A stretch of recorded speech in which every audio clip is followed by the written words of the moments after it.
आपण पाहत आहात जत मराठी न्यूज। सांगली जिल्हा परिषदेवर महाविकास आघाडीचा झेंडा। अध्यक्षपदी संगीता पाटील, उपाध्यक्षपदी ऋषिकेश लाड विजयी। 61 पैकी 34 मते मिळवत आघाडीचा दणदणीत विजय। भाजपला 25 मतांवर समाधान, 2 सदस्य गैरहजर। सांगली जिल्हा परिषदेच्या सत्ता स्थापनेत महाविकास आघाडीने आपला दबदबा कायम ठेवत अध्यक्ष व उपाध्यक्ष पदावर विजय मिळवला। राष्ट्रवादी काँग्रेस शरद पवार गटाच्या संगीता पाटील या अध्यक्षपदी तर काँग्रेसचे ऋषिकेश लाड उपाध्यक्षपदी निवडून आले। आघाडीला एकूण 61 पैकी 34 मते मिळाली तर भाजपच्या स्वप्नाली मासाळ यांना 25 मते मिळाली। 2 सदस्य गैरहजर राहिले। निवडणुकीत सुरुवातीपासून महाविकास आघाडीचे पारडे जड दिसत होते, मात्र मतदानाच्या अखेरीस काही राजकीय घडामोडींनी रंगत आणली। महाविकास आघाडीसोबत असलेले संजय काका पाटील यांची 2 मते शेवटच्या क्षणी भाजपकडे वळल्याचे चित्र दिसले।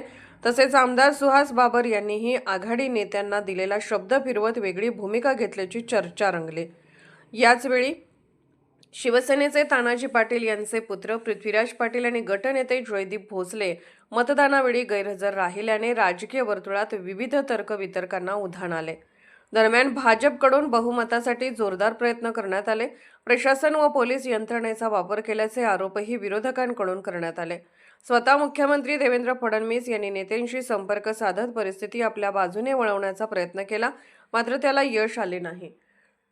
महायुतीला आमदार रोहित पाटील गट फुलेल अशी अपेक्षा होती, मात्र ती पूर्णपणे फोल ठरली।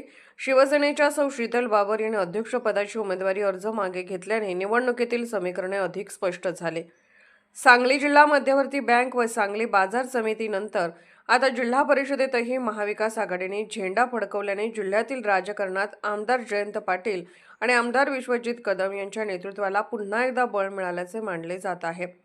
सांगली जिल्ह्यात महाविकास आघाडीची सलग पकड मजबूत होत असल्याचे या निकालातून स्पष्ट झाले आहे।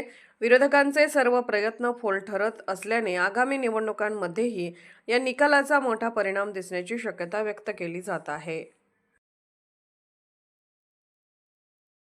जत मराठी न्यूज चॅनलला लाईक करा, शेअर करा आणि सबस्क्राईब करा।